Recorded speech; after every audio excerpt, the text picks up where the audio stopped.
Oke, kembali lagi di Breaking News TV One. Saya mau ke Bang Denny dulu. Bang Denny, kalau melihat ya pastinya dari semua pihak termohon, pemohon dan juga pihak terkait ini sudah adu data, adu dalil, adu saksi dan juga ahli.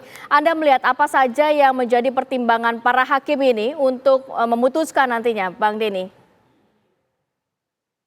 Ya, sebenarnya selain apa-apa yang terjadi di persidangan ya, putusan itu akan dipengaruhi secara garis besarnya dua hal. Faktor internal hakim konstitusi sendiri dan faktor eksternal. Saya mulai dengan faktor eksternal.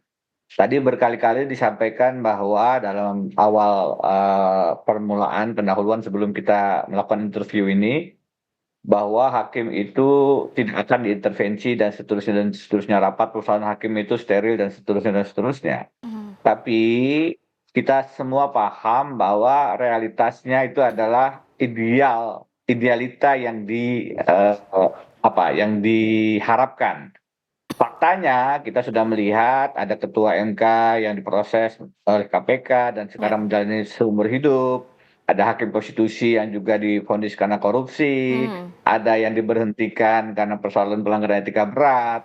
Itu semua menunjukkan bahwa dalam realitasnya MK juga tidak steril dari godaan kalau yang dalam bahasa Profesor Jim Lyachenko itu akal bulus dan akal fulus. Jadi bahwasanya ada kemerdekaan kekuasaan kehakiman itu satu hal, tapi bahwasanya putusan Majelis Kehormatan Mahkamah Konstitusi terkait dengan putusan 90 mengatakan memang ada intervensi yang terbuka dalam skandal putusan 90. Itu secara eksternal. Jadi seberapa besar intervensi ini kemudian kepada hakim itu sedikit banyak akan mempengaruhi. Yang kedua adalah faktor internal. Faktor internal, kalau hakimnya lebih progresif, maka permohonan 01 dan 03 itu relatif lebih mungkin dikabulkan. Sebaliknya kalau hakimnya lebih konservatif, maka permohonan 01 dan 03 lebih mungkin untuk ditolak.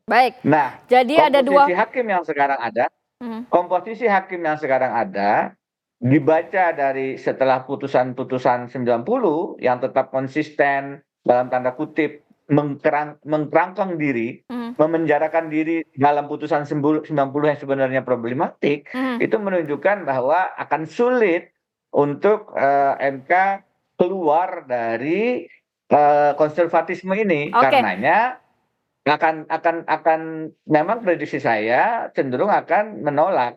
Cenderung akan menolak. Bang Denny, poinnya sudah kita tangkap. Kalau ditanya buktinya, satu menit. Kalau ditanya buktinya, itu tergantung kita mau ngelihat seperti apa. Kalau maaf ya, ini maaf betul. Ibarat orang buang angin, itu baunya sudah kemana-mana. Tapi kalau yang dicari adalah fotonya, ya tidak akan dapat. Poin saya adalah sebenarnya cukup hanya melihat indikasi cawe-cawe Presiden Jokowi dan nepotisme itu kelihatan. Poinnya sudah kita tangkap, Bang Denny. Saya mau bergeser ke Bang Margarito. Nah, Bang Margarito, tapi tahan dulu ya sebelum saya menanyakan mengenai pertimbangan dari hakim.